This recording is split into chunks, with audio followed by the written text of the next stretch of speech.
Hello everyone.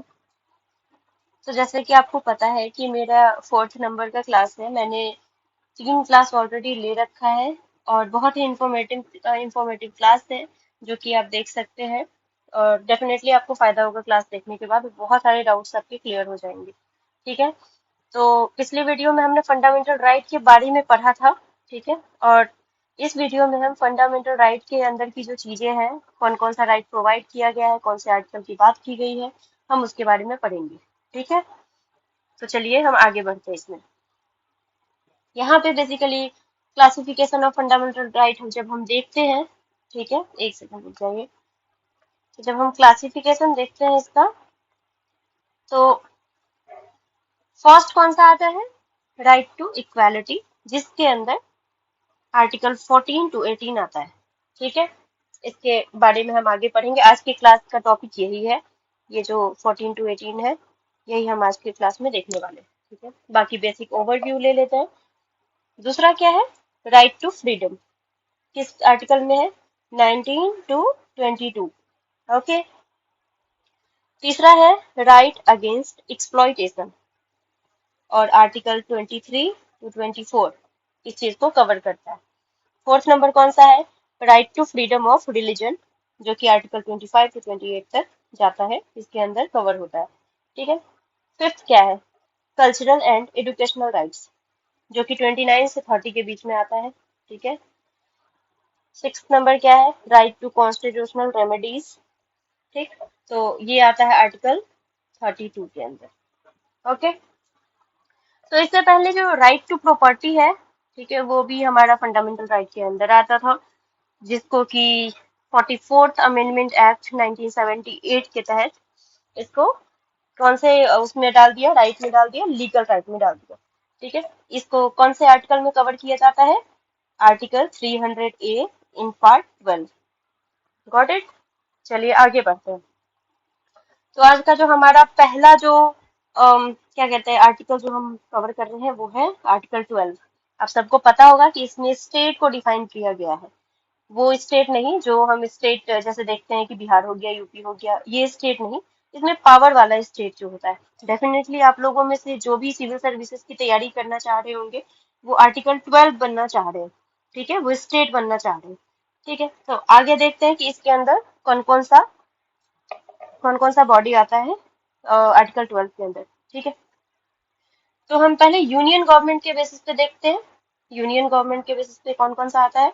Legislative and executive organs of the union government. तो इसमें आता है इंडियन गवर्नमेंट। ठीक है। और इंडियन ये पार्टी नहीं है, ये पार्लियामेंट है। ओके। लिख लीजिएगा इसको कहीं पे सेपरेट, पार्लियामेंट।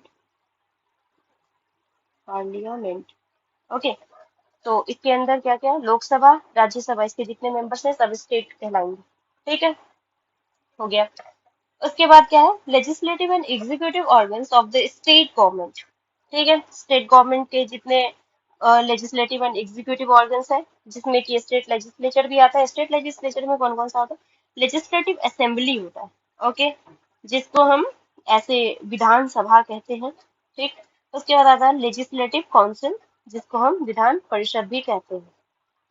ठीक है, हो गया। और विधान सभा जो है, ठीक है, वो उसको लोअर हाउस भी कहा जाता है। जैसे सेंटर में लोअर हाउस कौन सा है? लोकसभा, है ना। तो लोकसभा सेंटर में है, वैसे ही विधानसभा स्टेट में है। ठीक है। उसके बाद जो हमारे लोकल अथॉरिटीज होते हैं, ठीक है, जिसमें म्यूनिसिपैलिटीज में कौन कौन से आते हैं? म्यूनिसिपल कॉरपोरेशंस, नगर पालिका, नगर पंचायत। लाइकवाइज पंचायत के बेसिस पे कौन सा आता है? जिला पंचायत, मंडल पंचायत, ग्राम panchayat, also district boards, improvement trust, ETC. ठीक है। ये सब का नाम आपने कहीं ना कहीं सुना होगा। ये सब स्टेट के अंदर कवर होते हैं। ठीक है। जिसके भी अंदर गवर्नमेंट ने कुछ पावर दिया हुआ है, कॉन्स्टिट्यूशन में पावर दिया हुआ है, वो बेसिकली स्टेट कहलाते हैं। ठीक।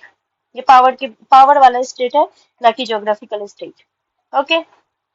इसका अगर आप रेफरेंस चाहते हैं इन डिटेल, तो उसके लिए कमेंट कीजिएगा, वो भी मैं वीडियो बना दूंगी। बाकी अभी इसके आगे समझते हैं। चलिए। This also includes statutory and non statutory authorities. ठीक है। पहले देखते हैं स्टैट्यूटरी अथॉरिटीज क्या होती है और नॉन स्टैट्यूटरी अथॉरिटीज क्या होती है। यहाँ पे मैंने नोट करके लिखा हुआ है।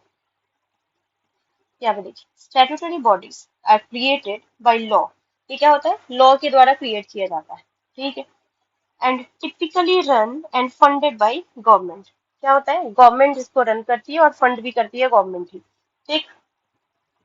ये किसी एक्ट के द्वारा, एन एक्ट ऑफ पार्लियामेंट के द्वारा किया जा सकता है, बनाया जा सकता है या फिर बनाया जाता है। और चलिए, ये आगे ये हो गया स्टैट्यूटरी का कि ये किसी एक्ट के द्वारा बनाया जाएगा, ठीक, लॉ के द्वारा बनाया जाएगा। नॉन स्टैट्यूटरी क्या है? इसमें लॉ की जरूरत नहीं है, ये बिना लॉ के बनाया जाएगा। Not mandated by law, mandatory नहीं है कि लॉ के द्वारा ही क्रिएट किया जाए, but may still be regulated by government, but still ये गवर्नमेंट के द्वारा रेगुलेट होंगे, ठीक है। So, non-statutory authorities or bodies are specifically formed by government decision. Government के डिसीजन के बेसिस पे नॉन स्टैट्यूटरी बॉडी फॉर्म किया जाता है, इसके लिए कोई लॉ की जरूरत नहीं है। Without passing any act of parliament, इसमें किसी भी एक्ट को पास करने की जरूरत नहीं है पार्लियामेंट में, ठीक है। इसका बहुत ही एक महत्वपूर्ण एग्जाम्पल आप देख सकते हैं, नीति आयोग, है ना। नीति आयोग हमारा थिंक टैंक है, इसके ऊपर भी हम एक वीडियो बनाएंगे सेपरेट, नीति आयोग के रिलेटेड जितने भी डाउट्स होंगे आपके अंदर वो सारे क्लियर हो जाएंगे, ठीक है। तो अब हम यहाँ आ जाते हैं पहले वाले पॉइंट में हमारे, ठीक है। Some examples of statutory body और अथॉरिटीज। तो स्टैट्यूटरी बॉडी और अथॉरिटी का कुछ एग्जाम्पल हम देखते हैं यहाँ पे कौन कौन सा है। National human rights commission, national commission for women, ठीक है। National law commission, national green tribunal, ठीक है। National consumer dispute redressal commission, armed forces tribunal. ये सारे आपके बेसिकली आ जाते हैं स्टैट्यूटरी बॉडी के अंदर, ठीक है, स्टैट्यूटरी अथॉरिटी के अंदर।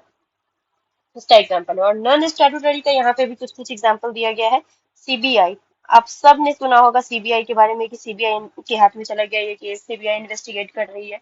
तो सीबीआई आज जान लीजिए वो क्या है, नॉन स्टैट्यूटरी अथॉरिटी, ठीक है, उसके अंदर आती है। आगे देखते हैं, सेंट्रल विजिलेंस कमीशन, लोकपाल, लोकायुक्ताज, और भी बहुत सारे एग्जांपल्स हैं, हमने यहाँ पे लिमिटेड दिए हुए हैं, ठीक है। चलिए आगे बढ़ते हैं, आर्टिकल 13 देखते हैं। Laws which are incompatible with fundamental rights, मतलब क्या है? आर्टिकल 13 के अंदर क्या कवर किया गया है कि जो भी लॉ होगा, ठीक है, जो कि इनकम्पैटिबल होगा फंडामेंटल राइट के साथ, जिसका वाइब मैच नहीं करेगा, फंडामेंटल राइट के अंदर जो भी चीजें दी गई है, हमारी राइट राइट दी गई है, उसके हनन की अगर बात करेगा, किसी तरीके से अगर फंडामेंटल राइट हमारी छीनी जा सकती है उस लॉ के द्वारा, तो उसको अपने जुडिशियरी के पास ये पावर है कि उसको नल एंड वॉइड घोषित कर सकता है, ठीक है। इसका हम आगे देखते हैं। This article provides protection to fundamental rights, क्या करता है? फंडामेंटल राइट को प्रोटेक्शन प्रोवाइड करवाता है by declaring that all laws which are in conflict with any of fundamental rights, पहले बताया आपको मैंने कि किसी भी फंडामेंटल राइट्स के हमारे कंफ्लिक्ट आता है, ठीक है, उस लॉ के कारण फंडामेंटल राइट को अगर हम हमारा वायलेट कर रहा है, किसी भी तरीके से हार्म कर रहा है, कंफ्लिक्ट में आ रहा है, तो वो shall be declared null and void to the extent of their inconsistency। इसका मतलब क्या है? वो तब तक नल एंड वॉइड डिक्लेयर किया जाएगा जब तक उसको, यू नो, जब तक वो फंडामेंटल राइट को काउंटर कर रहा है। हाँ, उसी लॉ को अगर थोड़ा मॉडिफिकेशन के साथ फिर से प्रेजेंट किया जाए तो हो सकता है वो लॉ, वो एक्ट पास कर दिया जाए, ठीक है। चलिए, डॉक्ट्रिन ऑफ इक्लिप्स देखते हैं। इक्लिप्स लगता है ना, जिसको हम ग्रहण भी कहते हैं, है ना, इक्लिप्स लगता है। तो चलिए इसमें देखते हैं कि इसका क्या मतलब है। It is incorporated when any law और act violates the fundamental rights, ठीक है, जब कोई भी लॉ फंडामेंटल राइट को वायलेट करता है, उस केस में इसको देखा जाता है डॉक्ट्राइन ऑफ इक्लिप्स।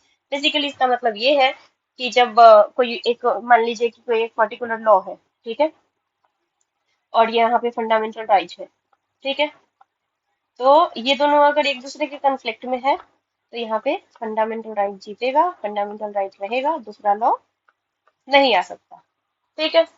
वही ये कहना चाह रहा है, ओवर शेडो कर देगा फंडामेंटल राइट जो है, वो दूसरे लॉ को, दूसरे राइट को, जो जो भी हमारे अमेंडमेंट के द्वारा दिए जाने वाला था या दिया जाएगा, उसको क्या करेगा? ओवर शेडो कर देगा, ठीक है। और ये पावर किसके पास है? ये पावर हमारे जुडिशियरी के पास है, ये भी हम आगे देखते हैं। then the fundamental rights overshadow the other law or act and make it unenforceable but not void. ठीक है, अनएनफोर्सेबल, और मैंने बोला यहाँ पे लिखा हुआ है इनकंसिस्टेंसी वाला चीज, तो ये मतलब तभी वॉइड नहीं करेगा, हो सकता है ये रीथिंक के लिए दे कि भाई इसको थोड़ा मॉडिफाई कीजिए, फंडामेंटल राइट के साथ इसका बैठना चाहिए तालमेल, ठीक है, इंस्टेंटली नहीं वॉइड करेगा। बट आगे चल के ऐसा अगर लगे तो चलिए वो भी हम आगे देखते हैं क्या दिया हुआ है। They can be enforced again if the restrictions present by fundamental rights are rectified. ठीक है, फंडामेंटल राइट के द्वारा जो रिस्ट्रिक्शन लगाए जाते हैं वो अगर रेक्टिफाई किया जाता है तो फिर उसको फिर से लॉ मतलब लाया जा सकता है। Thus, Article 13 enforces an obligation on the state to respect and apply the fundamental rights and provides the judiciary and judicial review power। ठीक है, जुडिशियल रिव्यू पावर इसीलिए होता ही है कि बेसिकली आप फंडामेंटल राइट को वायलेट ना कर सके, ठीक है, या फिर कोई भी कॉन्स्टिट्यूशनल जो कॉन्स्टिट्यूशन का जो बेसिक स्ट्रक्चर है, ठीक है, तो उसको आप वायलेट ना कर सके, इसीलिए जुडिशियल रिव्यू का सीन है यहाँ पे दिया हुआ, और ये पावर दिया गया है हमारे जुडिशियरी को। ठीक है, आगे देखते हैं। This power has been presented to the Supreme Court under article 32। याद रखिएगा, जुडिशियल रिव्यू का जो कॉन्सेप्ट है वो कौन से आर्टिकल में दिया गया है सुप्रीम कोर्ट के लिए, वो है आर्टिकल 32 सुप्रीम कोर्ट के लिए। ओके, और हाई कोर्ट के लिए कौन सा दिया गया है, आर्टिकल 226 फॉर हाई कोर्ट। ठीक है, that can declare a law unconstitutional and invalid on the ground of contravention of any of the fundamental rights। ठीक है, यहाँ तक आपको समझ आ गया। चलिए हम आगे देखते हैं। आगे हम राइट टू इक्वालिटी के अंदर पहला आर्टिकल देखते हैं जो कि आर्टिकल 14 है। ठीक है, आर्टिकल 14 क्या कहता है, equality before law and equal protection of law. क्या है इसका मतलब, चलिए आगे देखते हैं।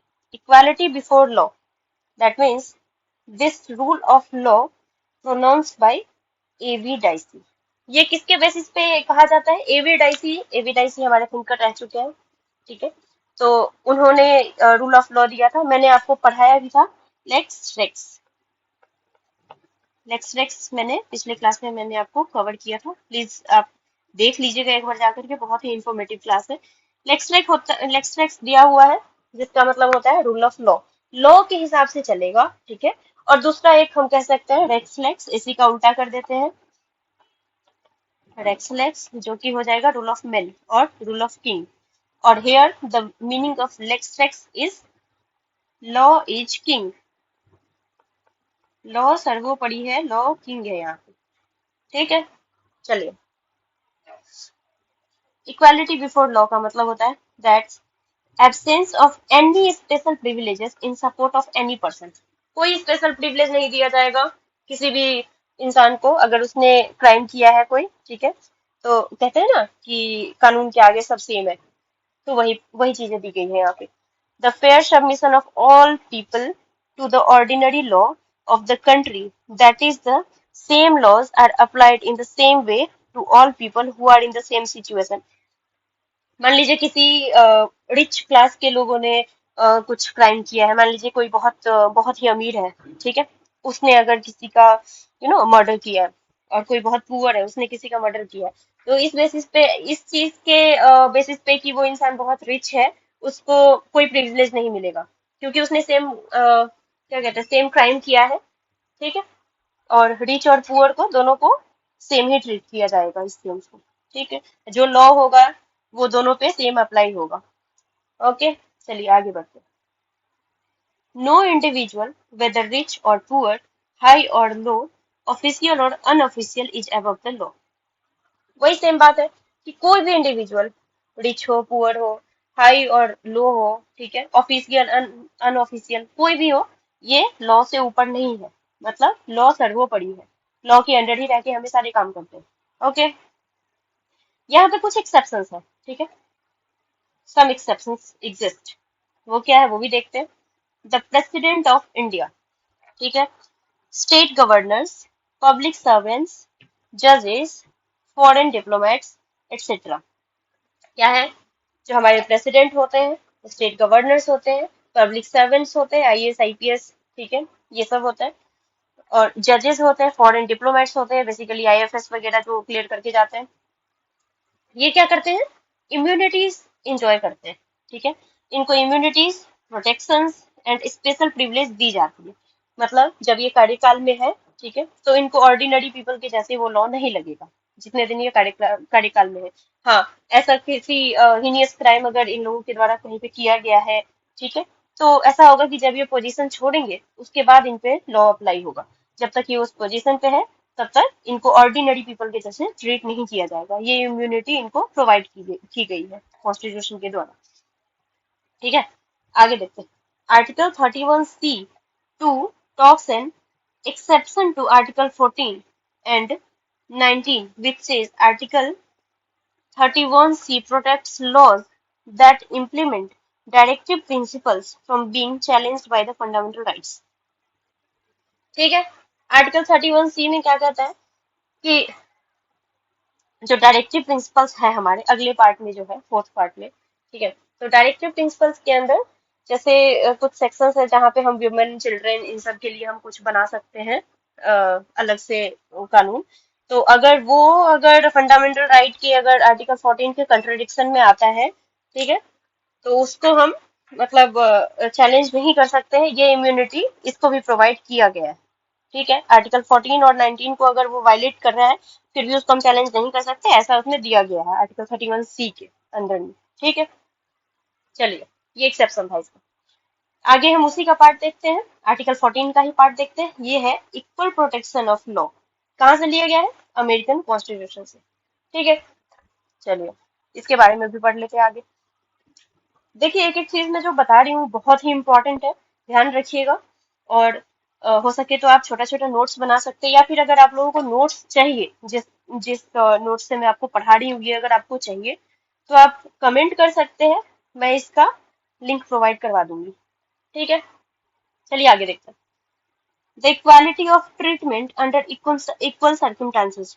ये तो वही बात है कि मतलब सेम जगह पे अगर दो लोग खड़े हैं तो इररिस्पेक्टिव ऑफ कि सामने वाला एक रिच है एक पुअर है, वो वहां पे मैटर नहीं करेगा, सेम लॉ अप्लाई होगा, सेम सिचुएशन में सेम लॉ अप्लाई होगा, ठीक है। The like must be treated alike without any discrimination, ठीक है, वही बात है। It advocates for similar treatment rather identical treatment. चलिए यहाँ पे हम देखते हैं कि सिमिलर ट्रीटमेंट कह रहा है, आइडेंटिकल ट्रीटमेंट नहीं, ठीक है। अब मान लीजिए कि एक इंसान है, यहाँ पे करते हैं, हाँ, मान लीजिए कि एक ऑर्डिनरी इंसान है, ठीक है, ऑर्डिनरी है। दूसरा है एक्स्ट्रा ऑर्डिनरी, मान लीजिए बहुत रिच है ना, बहुत पॉपुलर है, ये तो है।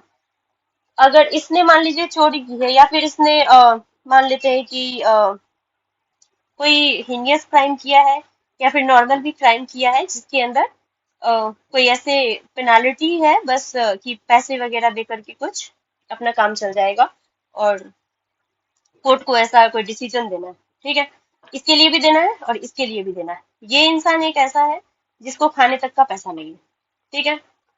और ये दूसरा इंसान है, हाँ, मान लीजिए इसने 500 रुपए का चोरी की है और इसने 1 करोड़ का चोरी किया, ठीक। इसके पास खाने के लिए पैसा नहीं है और ये इंसान रिच है भाई, अच्छा खासा है, इसने मान लीजिए बैंक का कुछ लोचा किया है, घोटाला किया है, ठीक। तो इस केस में क्या है, इसको देखा जाएगा कि ये कितना कैपेबल है, क्या कर सकता है ना। तो मान लीजिए कि खाने के लिए पैसा नहीं है तो इसको कितना का पेनल्टी लगा देगा, 10,000 का लगा देगा, 1,000 का लगा देगा, 10,000 का लगा देगा, ठीक। लेकिन इस इंसान को, जो ये इंसान बहुत रिच है, इसको कैसा पेनल्टी लगाएगा? ये इसके औकात के हिसाब से लगाएगा।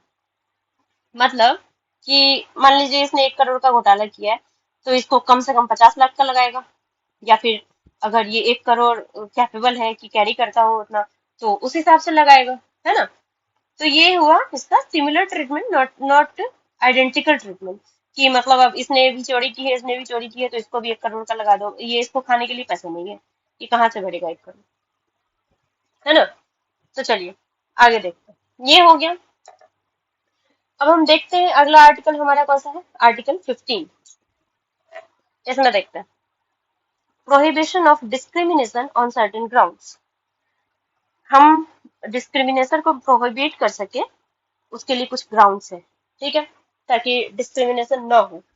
हम्म तो no citizen shall be subjected to any disability, limitations और condition solely on the basis of, ये याद रखिएगा, ये इंपॉर्टेंट है, solely, सिर्फ इसके बेसिस पे नहीं हो सकता।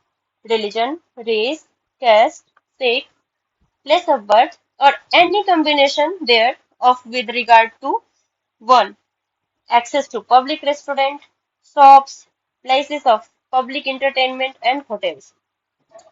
सोलली इसके बेसिस पे आप डिस्क्रिमिनेट नहीं कर सकते किसी इंसान को।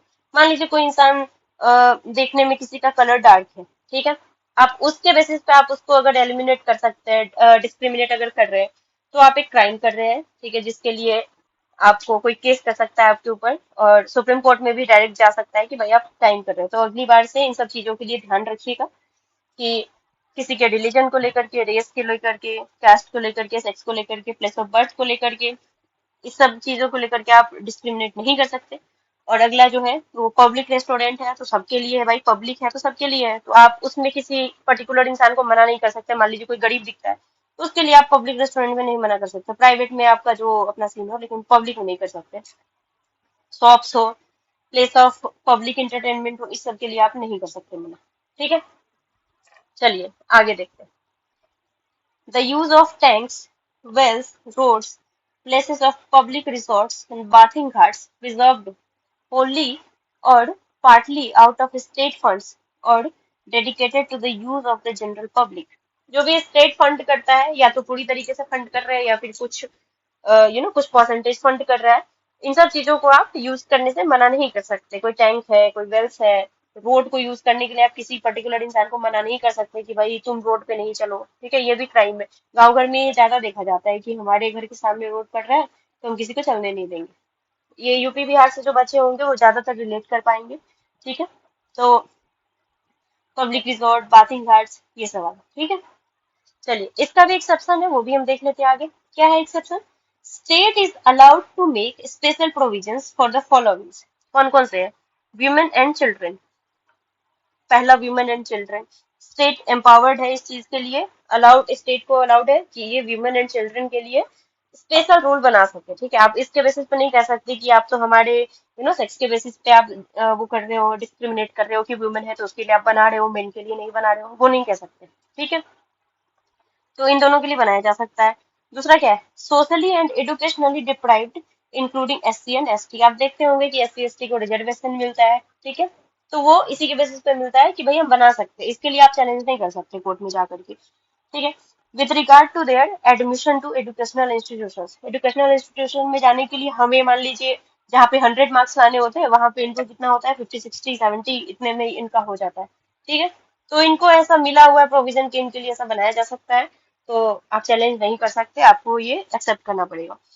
Including private educational institution, private में भी ऐसा होता है, वेदर एडेड और unaided by state, except the minority educational institution. Minority educational institution क्या होता है?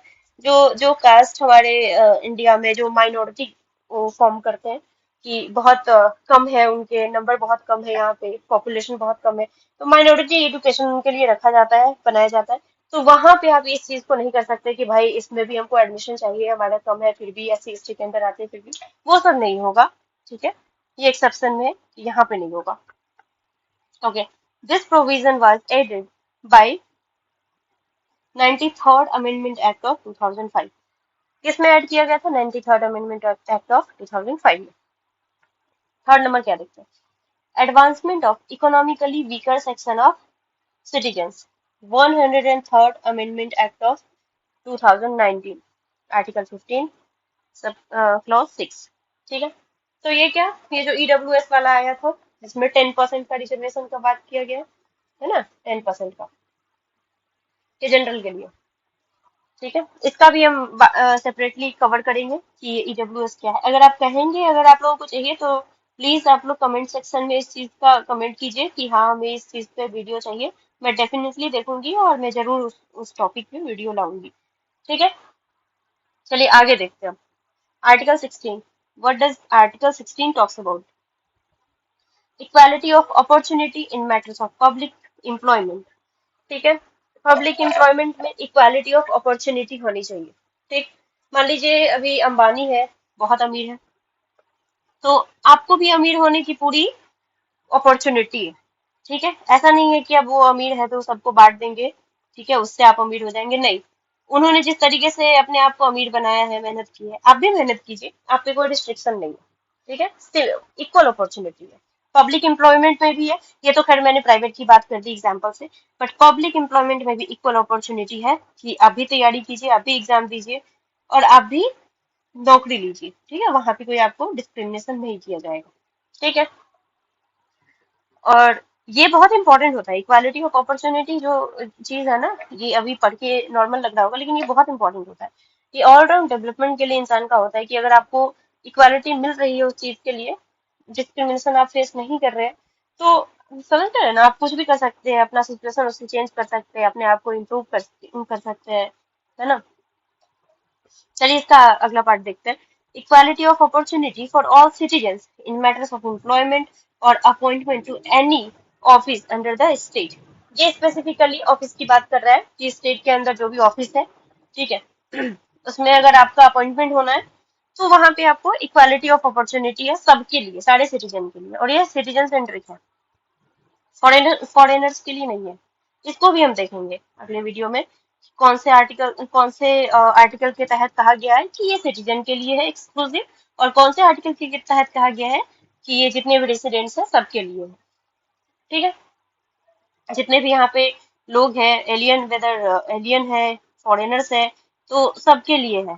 ठीक है, वो सारे हम देखेंगे आगे। आगे देखिए, unbiased treatment amongst the citizens for any employment or office under the state on grounds of only religion, race, caste, sex, descent or place of work or residence। यहाँ पे ध्यान दीजिएगा क्या लिखा हुआ है, ओनली, है ना, सिर्फ इसके बेसिस पे नहीं कर सकते, सिर्फ आप religion, race, caste, sex, descent और प्लेस ऑफ वर्क और रेसिडेंस इस सब के बेसिस पे नहीं कर सकते, लेकिन हाँ, आप इस बेसिस पे कर सकते हो कि मान लीजिए कि एक प्लेस के लिए भर्ती आ रही है ना, उसमें टाइपिंग मांग रहा है, तो पर्सन वन ने किया अप्लाई और पर्सन टू ने किया अप्लाई। ठीक है, इसके पास भी सेम क्वालिफिकेशन है, इसके पास भी सेम क्वालिफिकेशन है। ठीक है, मान लीजिए ये टाइपिंग में अच्छा है, पर्सन टू टाइपिंग ये अच्छा है ना, इसके पास अच्छा नॉलेज है उस चीज का, अच्छा उसके पास स्पीड है, तो इसको सेलेक्ट किया जाएगा और इसको रिजेक्ट। अब ये कहेंगे कि ये तो डिस्क्रिमिनेशन है, इसमें भी इसके पास सेम क्वालिटी है, इसके पास सेम क्वालिटी है, बस टाइपिंग का है, तो यहाँ पे इसको किसी और चीज के लिए डिस्क्रिमिनेट किया गया है। ठीक है, तो इस चीज में ये अप्लाई नहीं होता है। तो सिर्फ आप रिलीजन के, अब कोई मान लीजिए कि कोई अदर ओबीसी से आता है, अदर बैकवर्ड कास्ट से आता है, क्लास से आता है, तो उसको आप उस चीज के लिए एलिमिनेट कर रहे हैं कि नहीं हम बस जनरल को लेंगे, इसको नहीं लेंगे, तो ये क्राइम है। ठीक है, ये वाला जो मैंने केस आपको बताया ये क्राइम नहीं है। ओके, चलिए इसका एक्सेप्शन भी देखते हैं। Reservation of appointments can be provided by the state in support of any backward classes that is not adequately represented in the state services। वही है, स्टेट को जो भी लगेगा कि कोई बैकवर्ड क्लास है जो अच्छे से रिप्रेजेंट नहीं किए जा रहे हैं जिनको, ठीक है, वो उसके उनके सपोर्ट में वो ला सकते हैं, रिजर्वेशन ला सकते हैं। ठीक है, यहाँ पे भी दिया 103rd अमेंडमेंट एक्ट ऑफ 2019 जो हमने ऊपर पढ़ा था यहाँ पे, है ना, यहाँ पे पढ़ा था हमने, तो यहाँ पे भी दिया हुआ है। एक मिनट कलर चेंज करते हैं, चलिए। हम्म, for economically weaker section 10% reservation in education and public employment under article 16 clause 6। ठीक है, अब आर्टिकल 17 देखते हैं, ये क्या कहता है। एबोलिशन ऑफ अनटचेबिलिटी, ये बहुत ही ज्यादा इंडिया के लिए भाई ये बहुत बड़ी प्रॉब्लम थी अनटचेबिलिटी वाली, और अभी भी कहीं ना कहीं प्रैक्टिस की जाती है। आप जो रूरल एरिया में जाएंगे, स्पेशली यूपी, बिहार, एमपी, इन सब जगहों पे जाएंगे, वैसे थोड़ा बहुत तो हर जगह है, बट इन सब जगह पे थोड़ा ज्यादा देखा जाता है। तो evolution of untouchability and practice in any state or form have been outlawed by the provisions of Untouchability Offence Act 1955 and has been recognized as a punishable offence। भाई साहब ये punishable offence है। तो अगली बार अगर दिमाग में भी ऐसा आए तो बिल्कुल भी अनटचेबिलिटी प्रैक्टिस नहीं करना है किसी को, क्योंकि ये पनिशेबल ऑफेंस है। सामने वाला जा करके ऐसा आपके अगेंस्ट कोई एक्शन ले सकता है और जिसमें आपको पनिशमेंट भी मिल सकती है। ठीक है, ओके, किसी भी फॉर्म में इसको प्रैक्टिस नहीं किया जाए। ठीक, यहाँ पे दिया हुआ है। अगला हम देखते हैं, it's an absolute right.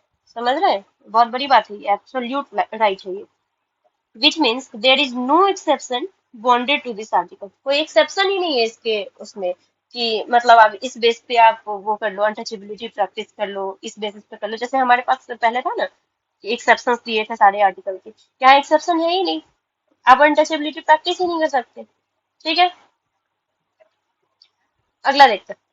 The Supreme court alleged that the right under Article 17 is available against private individuals, and it is the constitutional obligation of the state to make the necessary action to ensure that this right is not violated।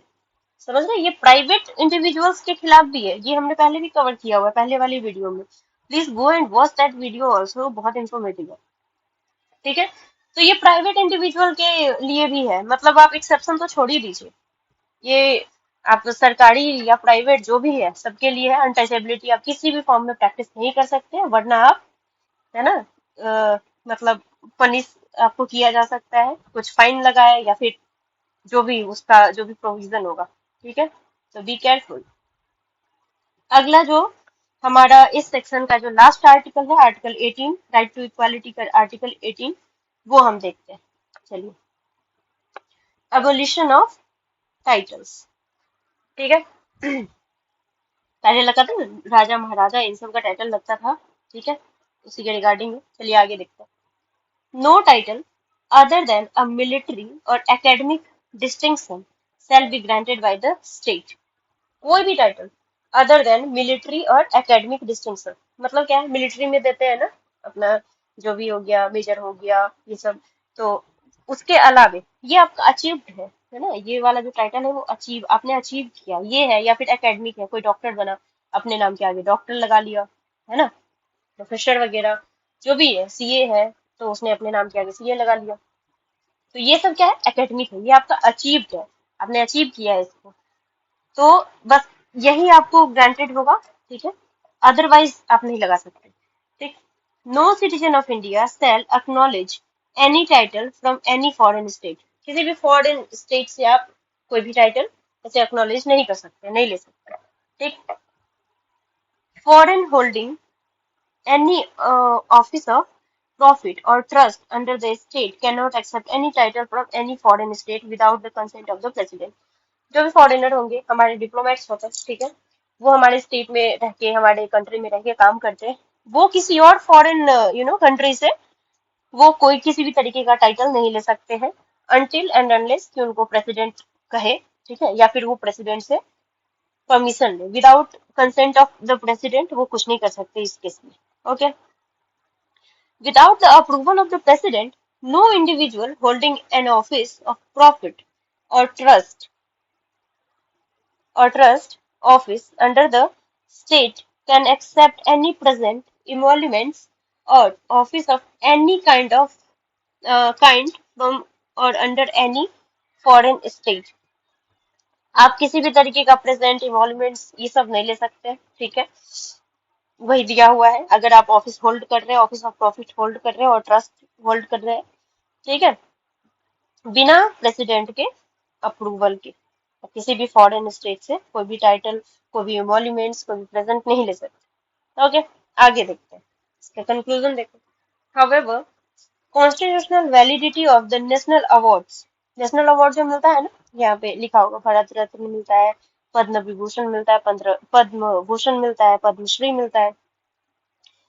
ठीक है, suggest Padmashri have been upheld by the Honorable Supreme Court, but there are reasonable restrictions over these items। इसमें भी restrictions लगाए गए हैं। ठीक है, मतलब बाहर से तो आप कोई टाइटल ले ही नहीं सकते, और जो आपको गवर्नमेंट भी जो प्रोवाइड करवा रही है टाइटल, आपने कुछ अच्छा काम किया है, आपको ये सब अवार्ड मिलेंगे, इसमें भी कुछ कुछ रिस्ट्रिक्शंस है।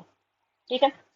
This should not be used as suffixes और prefixes to the names of awardee. आप अपने नाम के आगे नहीं लगा सकते कि भारत रत्न और उसके बाद अपना नाम लिख लीजिए, या फिर अपना नाम लिख लीजिए भारत रत्न, पद्म विभूषण, पद्म भूषण, ये ऐसा करके नहीं लगा सकते। Otherwise the award shall be forfeited। मतलब ये अवार्ड आपको मिला है, ठीक है, तो इसको आप इस तरीके से यूज नहीं कर सकते। ठीक है। अवॉर्डी के नाम के आगे, ठीक है, नाम के पीछे ये सब आप नहीं लगा सकते ऐसे। So guys, this is our class for today. मैं आशा करती हूँ कि मैंने अपने आप को बहुत अच्छे से प्रेजेंट किया होगा, अपने नॉलेज को बहुत अच्छे से यहाँ पे आपको समझाया होगा। सो मिलते हैं अगले वीडियो में। टिल देन स्टे ट्यून्ड, और प्लीज अगर वीडियो अच्छी लगे, थोड़ी सी भी इंफॉर्मेटिव लगे, तो please like, subscribe and share. Thank you guys.